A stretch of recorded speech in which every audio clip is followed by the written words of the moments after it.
दे रहा हूँ कि वो आएँ और अपने वक्त का ख्याल करते हुए कारी साहब के हयात के ऊपर कुछ तबसरा करें।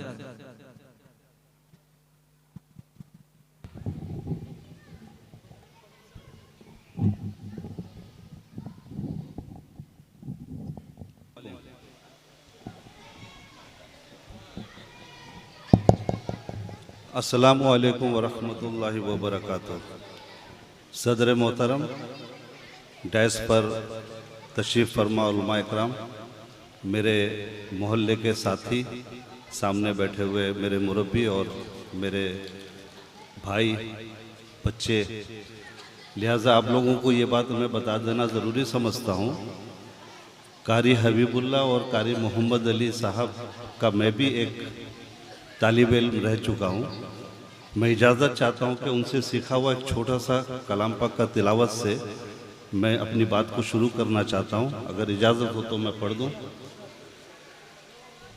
औज़ु बिल्लाहि मिनश शैतानिर रजीम।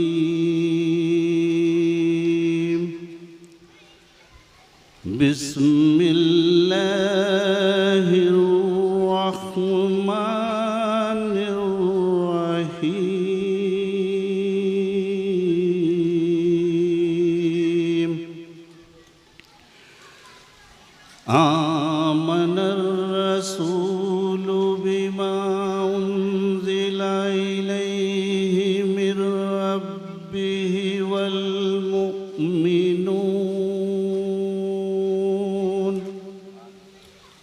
कुल्लुन आमना बिल्लाहि व मलाइकतिहि व कुतुबिहि व रुसुलिहि ला नुफ़र्रिक़ु बैन अहदिम मिर रुसुलिहि व क़ालू समिअना व अतअना ग़ुफ़रानक रब्बना व इलैकल मसीर। ला युकल्लिफ़ुल्लाहु नफ़्सन इल्ला वुस्अहा लहा मा कसबत व अलैहा मक्तसबत। रब्बना ला तुआख़िज़ना इन नसीना व अख़्तअना रब्बना वला तुहम्मिलना मा ला ताक़त लना बिहि वअफ़ु अन्ना वग़फ़िर लना वरहमना अंत मौलाना फंसुरना अलल क़ौमिल काफ़िरीन। आमन्तु बिल्लाहि सदक़ल्लाहुल अलियुल अज़ीम व सदक़ रसूलुल करीम। हाज़रीन, मैं आप लोगों से सिर्फ मुखातिब इसलिए होना चाह रहा था और हमारे अजीज़ों का ख्वाहिश था कि जो आपको कुछ जानकारी आप लोगों तक शेयर करें। मैं आप लोगों को बता देना चाहता हूँ, अगर कारी मोहम्मद अली साहब का ज़िक्र आए और मदरसा अज़मतिया हिफ्ज़ुल कुरान रहमानिया का ज़िक्र ना आए तो फिर तो मेरे हिसाब से ये बात बेमानी है। इसलिए कि ये 60 का ज़माना था, 64-65 के ज़माने में मदरसा अज़मतिया, जो दारुल कुरान मदरसा अज़मतिया कलकत्ता में जिसके मोहतमिम कारी कवि साहब हैं, हम खुशकिस्मत है कि उनके 3 शागिर्द में से यहाँ 3 शागिर्द कटक पे आए और बेहतरीन शागिर्द है। उसमें से एक कारी हबीबुल्लाह साहब थे मरहूम, और एक कारी मोहम्मद अली साहब मरहूम थे, और एक अभी इस वक्त में कारी समद साहब हैं। और उनके एक साहबजादे कारी फजलुर रहमान, उनके बड़े साहबजादे, उनके 4 चाहते शागिर्द में से 3 हम कटक को वो भेज दिए। और ये खुशकिस्मती हमारी है कि हम उन लोगों से किरत भी सीखे हैं। इसी हौज़ में कारी हबीबुल्लाह साहब मरहूम बैठ कर के हम लोगों को सिखाया करते थे। मैं इसलिए आपको एक नमूना पेश किया कि उनके पास हम कई लोग मश्क करते थे और उनसे सीखा हुआ चीज़ आप तक मैं पहुंचाया।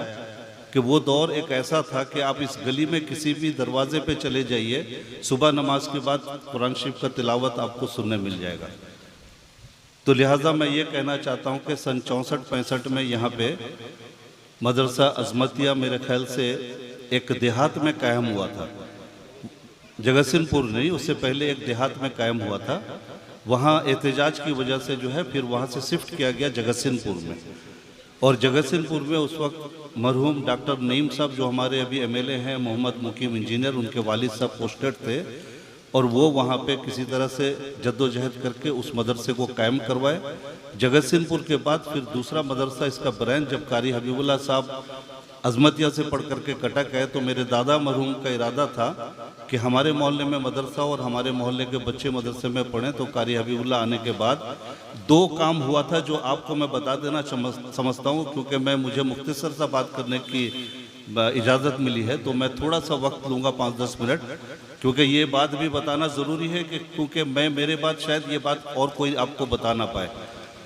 तो ये 64 का दौर जब शुरू हुआ यहाँ पे मदरसा अजमतिया, तो कारी हबीबुल्लाह साहब जब वहाँ से कारी बन के आए, तो उस ज़माने में मौलाना बरकतुल्लाह साहब मरहूम और हाफिज़ सैयद मोहसिन अली, जो दोनों चचाजाद भाई थे, ये उस ज़माने में शाही किला मस्जिद के प्रेसिडेंट और सेक्रेटरी हुआ करते थे। ये 1927 में शाही किला मस्जिद एक तोपखाना बन गया था। तो तोपखाने में 1927 में दोनों भाई जाकर के शाही किला मस्जिद के वहाँ का जो इंचार्ज था उससे बात की, ये मस्जिद में हमें इजाज़त दे दीजिए नमाज़ पढ़ने की। तो वो कहा कि आप लोग खामोशी से आना, अजान वजान नहीं देना, नमाज़ पढ़ना और चले जाना। ये समझ लीजिए शाही किला 1927 में आबाद करने में ये दो आदमी का बहुत बड़ा कंट्रीब्यूशन है। मैं उसको भुला नहीं सकता और आप तक पहुँचाना ज़रूरी समझ रहा था। 1927 के बाद कारी हबीबुल्लाह वहाँ 1964 में जब आए तो मौलाना काफ़ी उनको दुआ दे रहे थे, यानी मौलाना बरकतुल्लाह रहमतुल्लाह अलैह मरहूम, और इमामत भी की है कारी हबीबुल्लाह ने, क्योंकि यहाँ के मस्जिदों में मोहल्ले की मस्जिद थी, यहाँ कोई ना कोई नमाज़ पढ़ाने के लिए मौलाना आ जाया करते थे। बहुत सारे लोग थे, बहुत सारे लोगों का कंट्रीब्यूशन है, यहाँ नमाज हो जाती थी। तो कारी हबीबुल्लाह कुछ दिन वहाँ पे इमामत किए उस मस्जिद में, बाद में फिर यहाँ पे तरावी पढ़ाने लगे। तो कारी हबीबुल्लाह के साथ कुछ दिनों बाद में कारी मोहम्मद अली साहब अजमतिया में आए और 2-3 साल बाद कारी समद साहब आए। तो कारी समद और कारी मोहम्मद अली मिलकर के 7-8 साल मदरसा अजमतिया में एक साथ जो है तालीम दिए हैं। और वहाँ से कुछ दानिश्वर हमारे कटक शहर के, मिसाल के तौर से शाहबुद्दीन शरीफ, हमारे एक अजीज़ बैठे हुए नफीस मंजर साहब, इनके बड़े भाई शकील दसनवी और वकील फूफा, बच्चों फूफा, ऐसे सैयद अब्दुल हक साहब, ऐसे कई दानिश्वर वहाँ पे बख्शी बाजार में बैठा करते थे। साथ में डॉक्टर मसूद साहब भी उनके साथ बैठा करते थे। ये तमाम लोग बैठ करके फैसला किया कि चलो यहाँ ये बस्तियों में मदरसा है, एक पेंशन लाइन में मदरसा खोला जाए। तो वहाँ हिफ्जुल रहमान मदरसा, हिफ्जुल कुरान मदरसा रहमानिया के नाम से पेंशन लाइन में ये मदरसा कायम किया गया। और उसी मदरसे के तुफैल से शाही किला मस्जिद में मोहम्मद अली हाफिज साहब को लेकर के इमामत में रखा गया। ये सारे ग्रुप वाले जो है जाकर के उस शाही किला मस्जिद को उस दौर में आबाद किए। और मेरा बहुत छोटा सा बच्चा था, मैं 70, 72, 74 की बात कर रहा हूँ, शायद वो खेल का ज़माना था, कभी कभी असर पड़ने में चला जाता था। तो वहाँ पे कारी मोहम्मद अली उस ज़माने से इमामत करने लगे और मस्जिद को आबाद करने में ये जो 5-7 आदमी का मैं नाम गिनाया, इनका बहुत बड़ा कंट्रीब्यूशन है, इसको भुलाया नहीं जा सकता।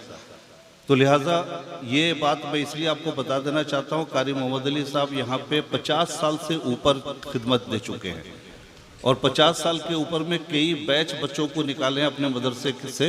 इनका बहुत ज़्यादा कंट्रीब्यूशन रहा है कारी बनाने में, हाफिज़ बनाने में।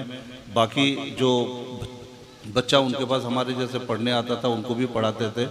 ये बेचारे मेहनत करते थे और ख़ुद सारे लोगों को इकट्ठा करके किसी तरह से मदरसा चलाते थे। और इत्तेफाक देखिए कि आज शकील साहब के, मंजर साहब के औलाद में से 5 लड़के, उनकी लड़कियां, सारे लोग सेट होने के बाद जब ये मकान खाली हो गया तो शकील साहब और उनके भाई लोग फैसला किए इस मदरसे को, इस ज़मीन को हम मदरसे के लिए आपको दे रहे हैं बिना किराए के, यहाँ से वो कोई किराया नहीं ले रहे हैं।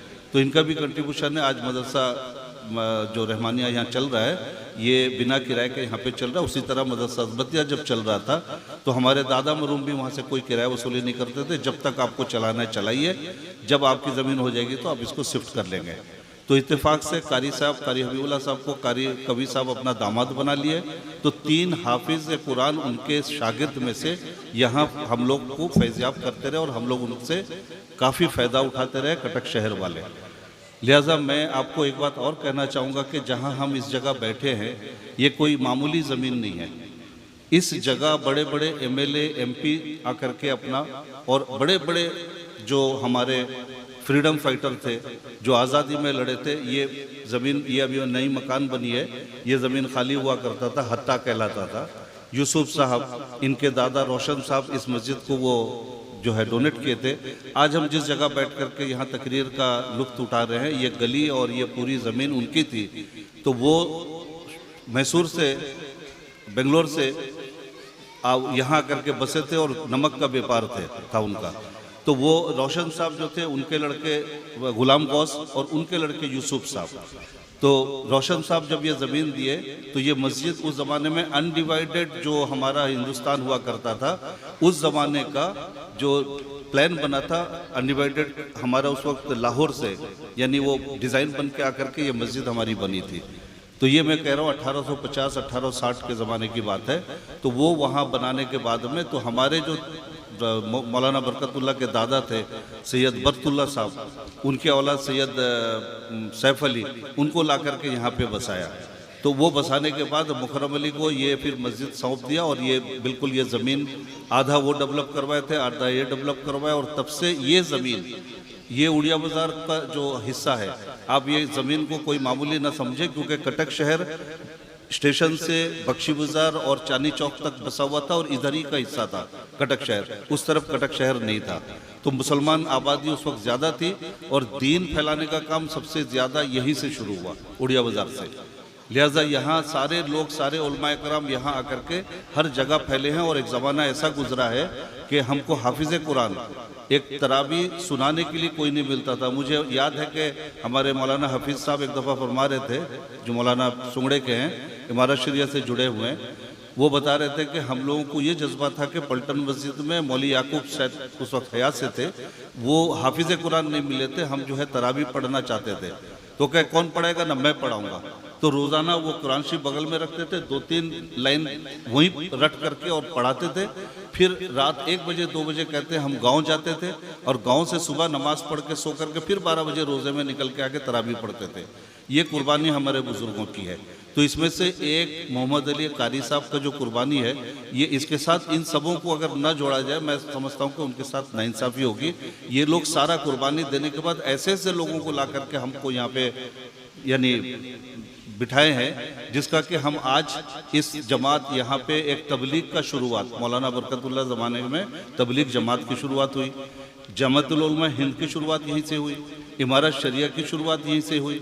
तो ये ज़मीन, ये जो सरहद जो आप देख रहे हैं, ये जो मैदान है और ये मस्जिद है, आज जमात का काम मरकज़ के शक्ल से होकर के पूरे उड़ीसा में फैलाया गया है। तो लिहाजा ये कोई छोटा सा जगह नहीं है और ये उड़िया बाज़ार जो है ये अपने आप में एक अहमियत रखता है पूरे दुनिया में, इसका नाम है। अगर आप कभी भी कहीं भी पूछें तो ऐसे, ये मैं आपको दीनी इस्लाम के तरीके से बता रहा हूँ। अगर नेताजी के तरीके से देखें तो नेताजी सुभाष चंद्र बोस भी इसी मोहल्ले के पैदाइश हैं और यही के पूरे दुनिया में उनका नाम हुआ है। लिहाजा उड़िया बाज़ार हमारी खुशकिस्मती है कि हम इस मोहल्ले में पैदा हुए हैं और हमारे ऐसे ऐसे उस्ताद रहे हैं और हमारे ऐसे ऐसे मुरब्बी रहे हैं, जिनका कि मैं समझ रहा हूँ कि मजलिस में मेरे लिए अगर जिक्र न करूँ तो उनके साथ नाइंसाफ़ी होगी। और आज भी जो लोग हमारे साथ यहाँ पे मुंसलिक हैं, जो लोग हमारे साथ जुड़े हुए हैं, मैं उनका शुक्रगुजार करते हुए कारी मोहम्मद अली साहब का भी मैं बहुत शुक्रगुजार हूँ, क्योंकि अपना एक बहुत बड़ा वक्त यहाँ कटक शहर में वो लगाए हैं और जिसका कि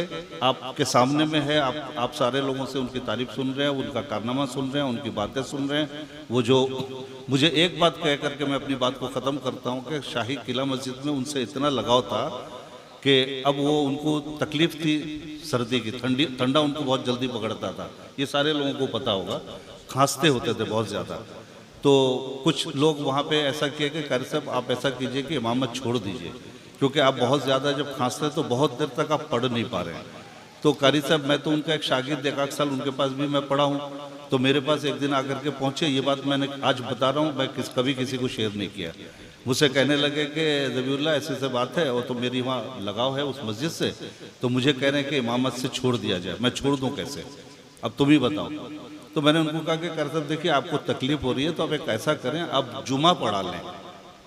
अगर मेरा मशवरा चाहते हैं, आप जुमा पढ़ा लें, बाकी का नमाज 5 वक्त कोई और इमाम को रख लें, आप अपने हिसाब से रख लें, जिसको चाहते हैं आप रख लें, आपके किसी शागिर्द को रख लें, कोई मना थोड़ी करेगा।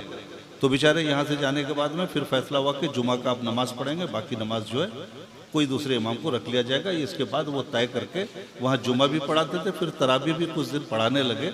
अल्लाह उनको जितना हयात दिया वो अपनी खिदमत को हमारे दरमियान लगा दिए, कटक शहर वालों को वफ़ कर दिया। उसके लिए मैं चाहूँगा कि उनके लिए हम सब मिल करके दुआ करें, उनकी मग़फ़िरत हो और उनको जन्नतुल फिरदौस में अल्लाह आला मकाम अता फरमाए। यही बात मैं यहीं पे ख़त्म करता हूँ। अस्सलाम वालेकुम, अल्लाह हाफ़िज़। वालेकुम सलाम, जज़ाकल्लाहु खैरन, बहुत बहुत शुक्रिया कि कीमती मालूमात के लिए। मैं मुफ्ती अब्दुल रहमान साहब से कहूँगा